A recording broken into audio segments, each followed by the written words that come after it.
Hello everyone and welcome to Fuse Room Recording Studio in Berlin. My name is Alberto and in this video we're gonna talk about Sugar, a new plugin that just came out, released by Process.Audio Plugins and PureMix.net. Now for those of you who don't know, PureMix is an audio tutorials website. It's been out forever and I've been part of their family for I don't know how many years.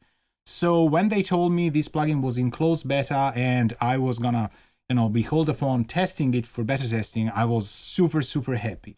Now it's been released and I thought it would be great to just go through the features that make this plugin really unique. It's a harmonic multiband exciter and you'll see there's some things that it can do that you can't quite find in other products. All right, so let's dive in. So here's the user interface that Sugar has. Pretty sexy if you ask me. From top to bottom you have the logo, you have the presets pane where you can load and save your presets, you have a global bypass button, and then you have the settings pane. In here, you can resize the UI, aka user interface, which is pretty common and pretty cool in new plugins for those of you who are losing eyesight, like I am. And then there's a show and hide spectrum analyzer, and you can pick whether you want slow or fast speed, high or low resolution, and economic, medium, or screen refresh rates. It can get pretty high quality and pretty intense, but it's really cool how the thing moves. You'll see in a second. Then you can pick whether or not you want the opacity to be normal or transparent for the dry signal. And then most important thing, you have a linear phase mode. So you can pick whether you want this to work in linear phase or not. Then you can show or hide the tooltips and you have an about pane. Then right below you have the main frequency area of Sugar. You have 4 frequency areas, low, medium, high, and air with a quantity slider from 0 to 100. And you have 2 colors, and you can pick one color and one color only for each band. So the programmers give you thick or punch for low, warm or broad for medium, shine or excite for high, and yin and yang for air. So obviously they're from low to high frequencies, and the crossover points are fixed. The developers thought it would be great to have direct, straightforward approach to this sort of harmonic excitement, and they optimize these various colors, punch, broad, shine, yin, yang, you name it, to work in those specific areas. So you do not need to worry about moving crossovers around. It will sort of work adaptively to your material. You can bypass every band, each and every band. You can bypass more than one if you want. And then right below you have more common things that you can see in other plugins. You have an input and output gain sliders. You can make this guy work with stereo or mid-side modes, and when you engage mid-side mode you will see that the sliders duplicate for each band. So you have a mid quantity and a side quantity for each band. So for example in the air I can pick some kind of mid-side relationship, and in the high frequencies I can change that, and I have total control over mid and side for all the bands. Then you can pick whether or not you want this plugin to output FX only, which is really useful for busing or parallel processing. And then you have a level management button. This button we stayed a lot in beta to make sure then when it's engaged and you're tweaking these bands, the gain staging keeps the volume, the output volume constant. This way you can really assess if your processing is doing something that you want or not to the signal. And it's also preventing from overloading the plugin. So sometimes it might happen that you want to go extremely high in the quantity of your low processing, and this would make everything just explode. With level management you can prevent that, because the more you engage gain processing, the more the output gain will go down. So going below here, you have filters, high pass and low pass, which you can turn on and off with different frequency settings. And you can also engage whether or not you want these filters to be steep. Then you have saturation, and you can pick between 3 algorithms and naturally off as well. So you have drive, distort, and crush. And these, you can pick one setting, they have different colors, and then you can tweak the quantity of the saturation. And this is just it. The only thing that I'm missing is that the center part is a very cool global wet inject. Pretty cool name.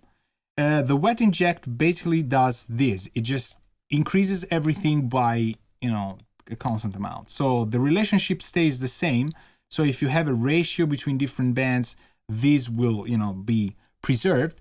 But it's a cool way to see if something you're doing could be, a little more taken to the extreme or a little more tamed in some way. So here we have a snippet from a song from the second EP of 7:20 AM, in which I played all of these keyboards and synthesizer sounds that you're gonna hear, which are pretty cool. The song is called Sweetie, and this is gonna be in this second EP, which is probably gonna come out soon, maybe next month, we don't know. So I've just taken some stems out of it, and they're missing the mix bus, but what we're gonna do is we're gonna use sugar on every single channel, and the game is we can't use anything else but sugar to make this sound supposedly better. So I have 3 different synth basses. I have then a distorted bass, I have kick and snare, I have extra drums, I have synth fast, synth slow, and then lead vocals.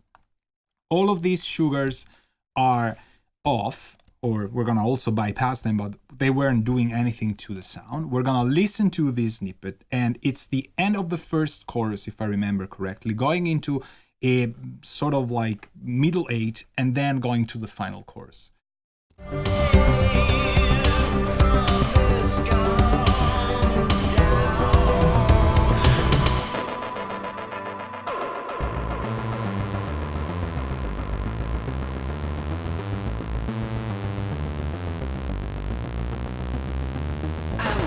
Dry, not satisfied, searching like a spy. Happy and sweet, happy and sweet. I love to run through the center of my town. Happy and sweet, with my sweet sound. Sweet sound.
All right, so we have 3 basses, as I said, a distorted bass, couple drum tracks, and then 2 synth tracks that obviously in the original session, everything is split. I just made sure I had 9 stems. It's 8 instrumental plus 1 lead vocals. And I gathered these tracks in terms of, common sort of palette. There's a synth fast and there's a synth slow. For example, let's hear why fast and slow. This is the fast.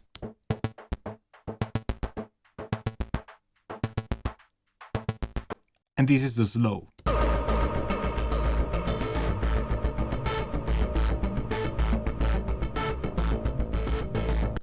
Then we have kick and snare, already printed with effects as well. These are all drum machines that we plugged in, Moog synthesizers, Nord lead, there's a DW8000, there's I forgot how many. There's a Poly 6, there's a Monopoly, there's lots of vintage synthesizers. And the bass, for example, is made of 3 basses, which I kept split. This is how the original session is. So we have a bass 1, bass 2, and bass 3. Then there's a distorted bass, which isn't distorted, I would say, but it's really pitchy and detuned. Then there's extra drums, and then the lead vocals, which you heard. The sound of my town, happy and sweet. Okay, so the first thing I would do is run bass 1 against bass 3, because I have to decide where I want the low frequencies to live. And I think I know, even if they're sort of not playing always together, that in the chorus, I want to hear bass 1,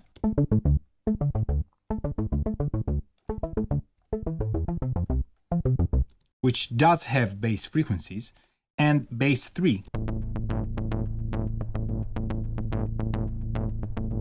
There's some sub here as well, maybe not as, blatant as bass 1 has, but there's some sub. So I don't want to cut both. I just want to make them, live together. Bass 2 is not that bass heavy, actually. Could have been a synth line, but we kept it in the basses. So let's keep an eye on bass 1 and try and see if with Sugar I can emphasize some of the sub. So I'll go thick and I'll keep this in at 0, then disable the filters, and I have a Fuse Room Start preset just in case everything wants to be reset. And then let's go to check out these low frequency parts.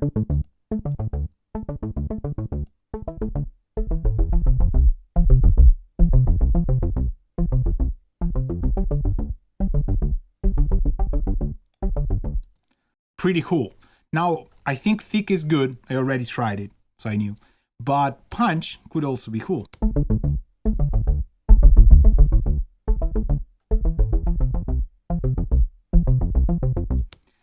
It's also cool. I think I like thick better. And let's engage the level management just so you can see what happens when I go really extreme. You heard that it was crunching against the 0 dB FS. We were clipping. But if I have level management engaged and I go up with the gain here in the low band, things are going to get compensated.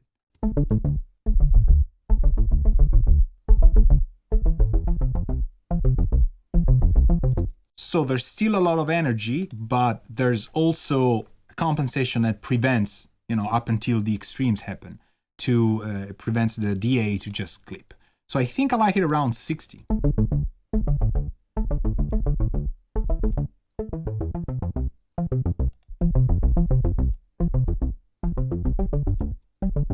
Maybe a little bit less.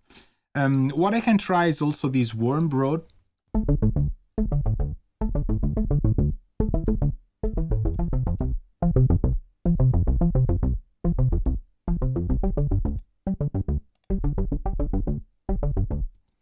Pretty cool. I think I'm gonna leave it at that. Then I'm gonna open up bass 3 and I'm gonna open a Sugar on it as well. Now this guy has a smaller interface, so you can see the two things, but we can put both on a normal UI, for example, so that they stay both together here. And I wanna hear both of them at the same time. Reason being, when these two guys are on, I wanna hear how the sub behaves between the two.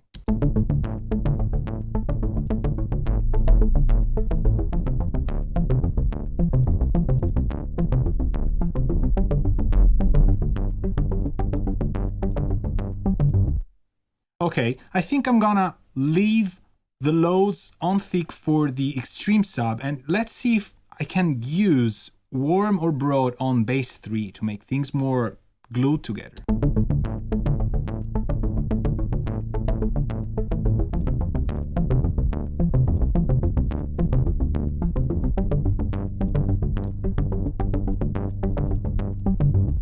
I think I like around 50 for this. And let's open up bass 2 now.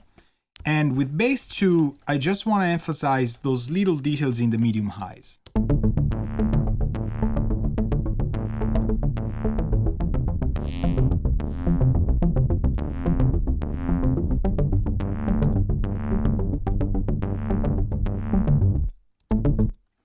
And that's it. I wouldn't say there's anything else that I need to be done to these three guys.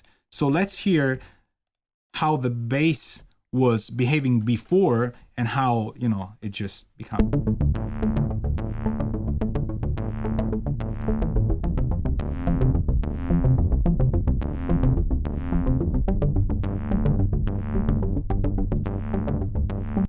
It's pretty night and day. It still sounds the same, but there's more beef to it, right?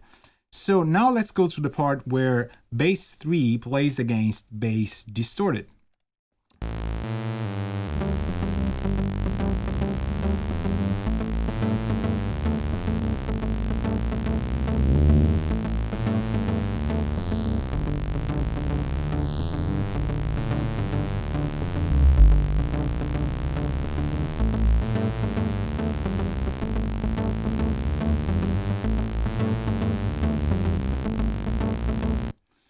Well, maybe there's not much that I want to do to this guy, but I'll just, you know, for the sake of it, I'll keep it at 30.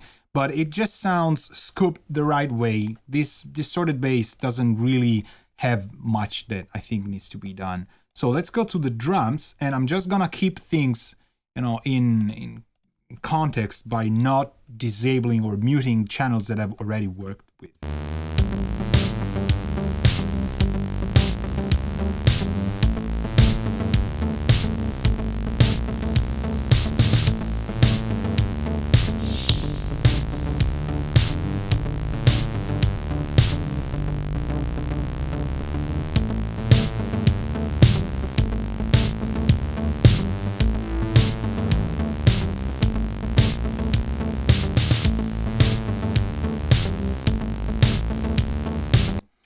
So for kick and snare, I went in a way that just basically emphasizes the kick more than the snare, but there's just a tiny little bit of high frequencies that benefit from it because they just bring the snare a little bit more up front. Now let's hear with the extra drums, which play mostly in this part.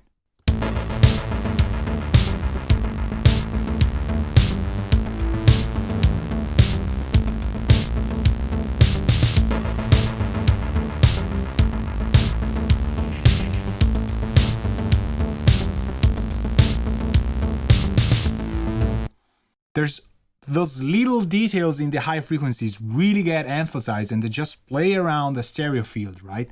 So this is pretty cool, I have to say. And let's see whether there's need for things to get just a little bit driven in this track. So I'm gonna use the drive or distort or crush, we'll see, probably drive, just something mild that can add a little bit of weight to the extra drums.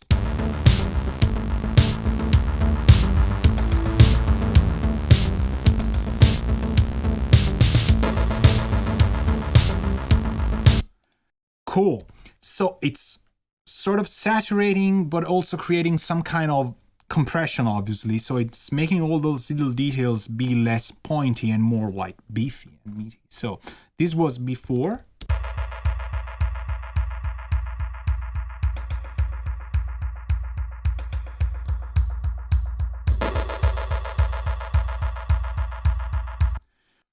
You hear that there's some sub which isn't really fighting against the bass stuff that we did, but let's suppose that I want to filter that because of how it works. I have filters here, so I can just use the high pass to get rid of those extreme lows. Maybe we'll play to our benefit here in this part where the 3 basses in the chorus are playing together and we don't want sub bass to just, you know, clutter the mix.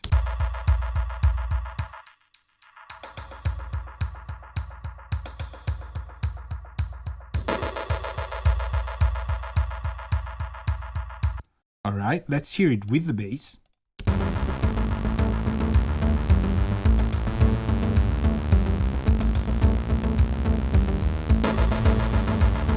Well, I really like the sub, so I'm partial to not cutting it. Let's hear it in the chorus.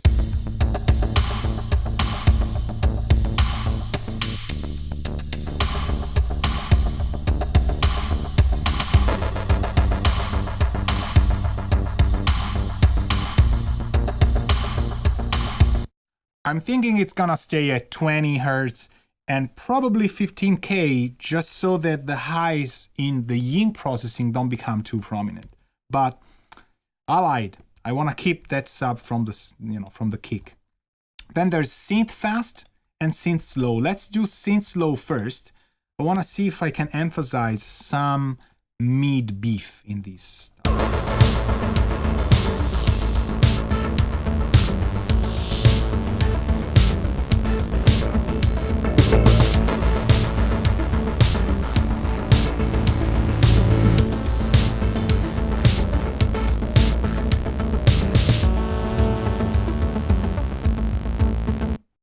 All right, these I like a lot.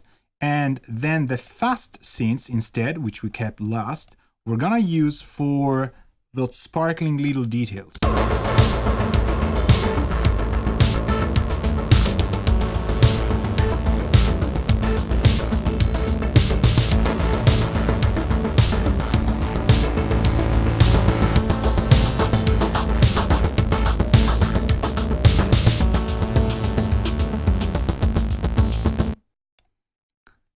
So as an experiment, I just went crush and just cranked, the saturation knob, and you hear it becomes sort of a creative tool that's really cool for synthesizers especially. So it's taking us to a different direction. I would say let's ease it out at like 26.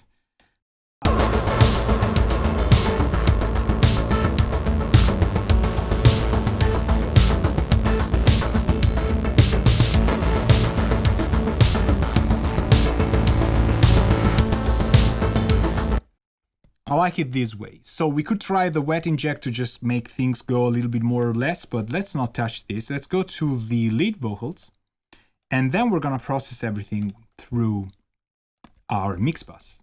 So lead vocal, I don't know what we're gonna need. We used, I think, 4 mics together, 2 effect mics, 2 main microphones. So Happy and sweetie, happy and sweetie. I love running through the sound of my town. Happy and sweetie. there could be some presence that we can use. Let's see.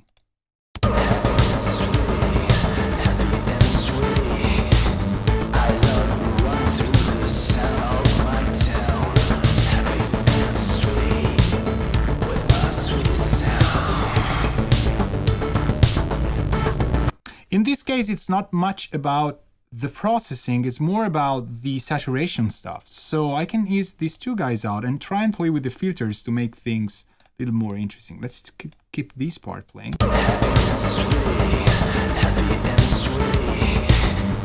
love running through the sound of my town. Happy and sweet with my sweetest sound.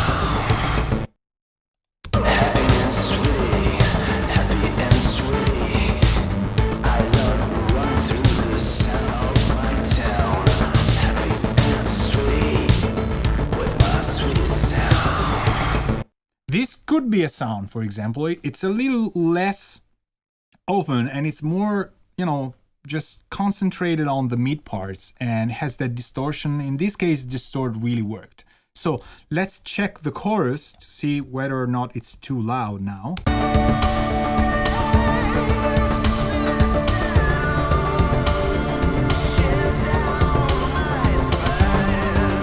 It's actually helping the vocal sync in the mix without being just overwhelmed by the music. When I bypass the plug, you could hear that now we have more volume from the single stems, so the lead vocals are syncing in.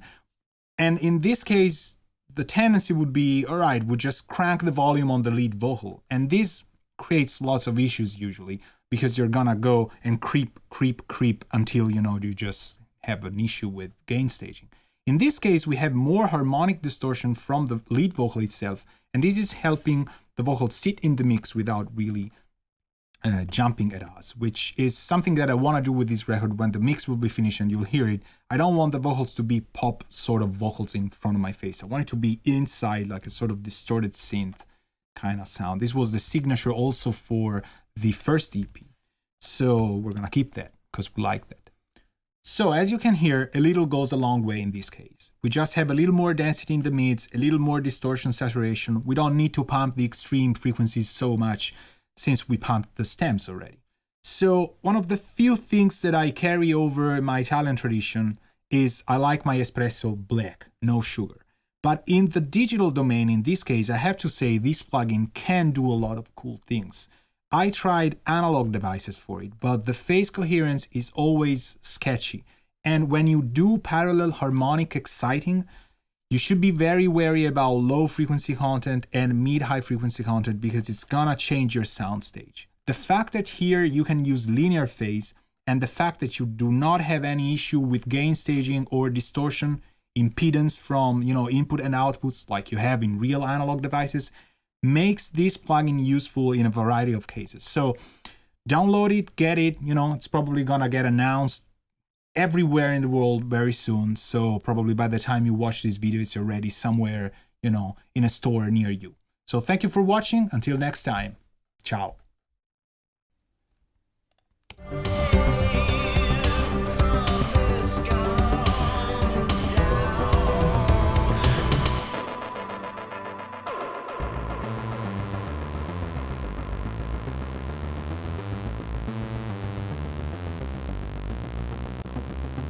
I'm still dry, not satisfied, searching like a spy.